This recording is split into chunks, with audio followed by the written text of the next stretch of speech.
Fedt. Dejligt at endelig være i gang. Spændingen har lavet vente på sig.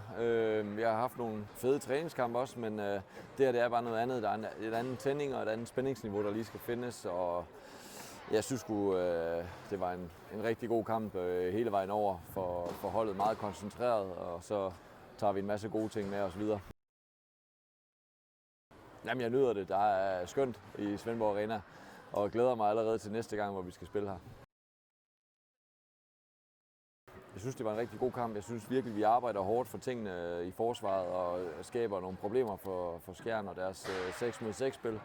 Og så synes jeg jo, at vi selvfølgelig også spiller rigtig gode angrebskampe. I første halvleg har vi måske lige et par urutinerede beslutninger nogle gange, men det må virkelig bare tage hatten af for gutterne om, at i anden halvleg så er der koncentration hele vejen rundt, og vi får virkelig givet os den fortjente sejr, vi skulle have i dag.